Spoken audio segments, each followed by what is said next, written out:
হয়তো তুমি অনেক ভাঙা মন নিয়ে আল্লাহর সামনে দাঁড়িয়ে আছো। হয়তো তুমি নিজেকে প্রশ্ন করছো, আল্লাহ কি আমায় ভুলে গেছেন? এই কষ্ট কি চিরকাল থাকবে? আমার সময় কি অযথাই চলে যাচ্ছে? না, আল্লাহ তার প্রিয় বান্দাদের কখনোই ভুলে যান না, বিশেষ করে সেই নারীকে যিনি কাঁদেন শুধু আল্লাহর সামনে, যে রাতের অন্ধকারে তার কাছে হাত তোলে, যে নিজের জীবনের সব আশা আল্লাহর উপরে রেখে দেয়। আল্লাহ যখন কাউকে বড় কিছু দিতে চান, তখন তিনি তাকে আগে তৈরি করেন, তার অন্তরকে, তার ধৈর্যকে, তার বিশ্বাসকে, তার সবকিছুকে।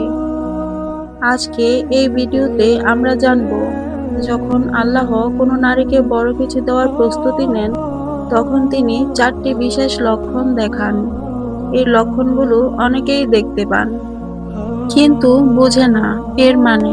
তুমি যদি নিজের জীবনে এই 4টি লক্ষণ দেখতে পাও, তাহলে তুমি খুবই সৌভাগ্যবান, কারণ আল্লাহ তোমার জন্য বড় কিছু প্রস্তুত করছেন। তবে শেষ পর্যন্ত দেখো, কারণ চতুর্থ লক্ষণটি সবচেয়ে অদ্ভুত। এটি আল্লাহর পক্ষ থেকে তোমার প্রতি ভালোবাসার সবচেয়ে গভীর প্রমাণ। প্রথম লক্ষণ, হঠাৎ অন্তরে অজানা অস্থিরতা। একদিন তুমি অনুভব করতে শুরু করবে, সবকিছু ঠিকঠাক চললেও তোমার অন্তরে এক অদ্ভুত অশ্লীলতা কাজ করবে।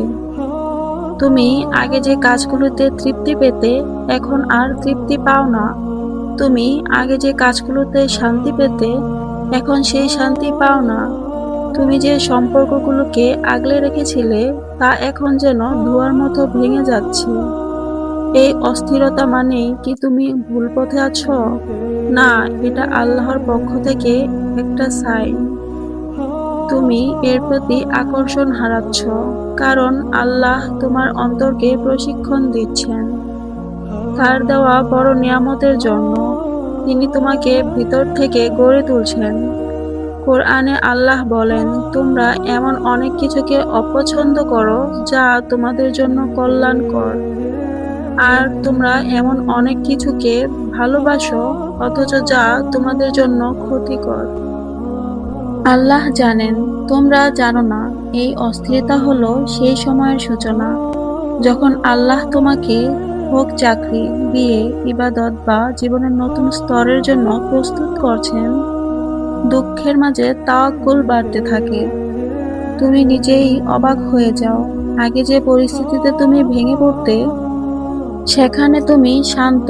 তুমি কাঁদো ঠিকই, কিন্তু তোমার কান্নায় এখন একটা অন্যরকম শান্তি আছে, কারণ তুমি তাওয়াক্কুল শিখে গেছো।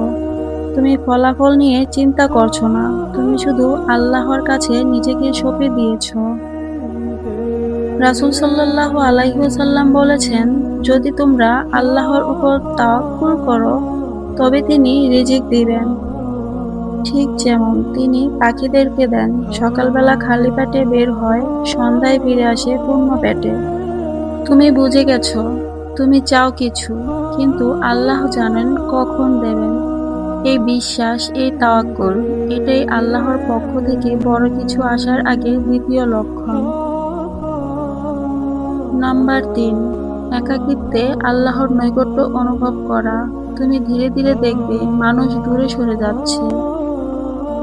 যে বন্ধু ছিল সে আর পাশে নেই, যার উপর ভরসা ছিল সে এখন অন্য কাউকে নিয়ে ব্যস্ত।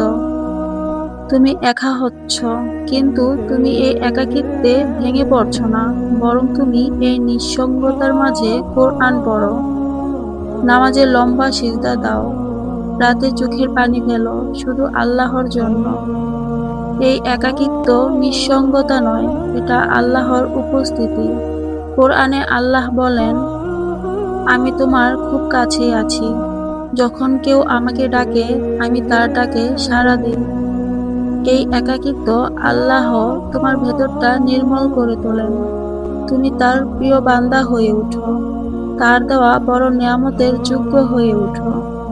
নাম্বার 4, বারবার ভাঙার পরীক্ষা আসে, কিন্তু তুমি ভেঙে পড়ো না। এই চতুর্থ লক্ষণ সবচেয়ে বড় গুরুত্বপূর্ণ। তুমি একই রকম কষ্ট বারবার পাচ্ছ, বারবার ব্যর্থতা, বারবার প্রত্যাখ্যান, আবার অপমান।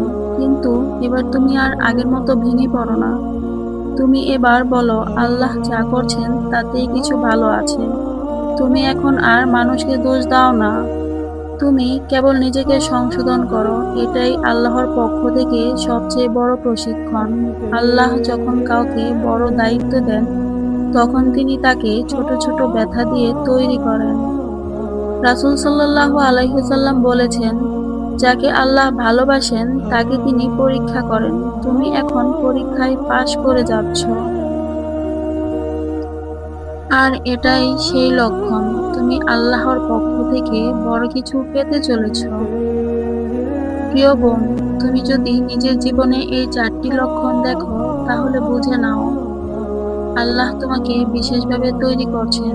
তুমি হয়তো ভাবছ কিছুই তো হচ্ছে না, কিন্তু আল্লাহর পরিকল্পনা নীরব, নিখুঁত এবং সময় মতো ঘটে। তুমি শুধু তোমার দোয়া, কান্না, ইবাদতের ভিত্তি ঠিক রাখো, বাকি কাজ আল্লাহর। শেষে একটি প্রশ্ন রেখে যাচ্ছি, তুমি কি তোমার নিজের জীবনে এই 4টি লক্ষণের মধ্যে একটি লক্ষণও দেখতে পাও? তাহলে নিচের কমেন্ট করে আমাকে জানাও, আর একে অপরের জন্য দোয়া করো, যেন আল্লাহ আমাদের সবাইকে সেই বড় নিয়ামতের জন্য প্রস্তুত করেন।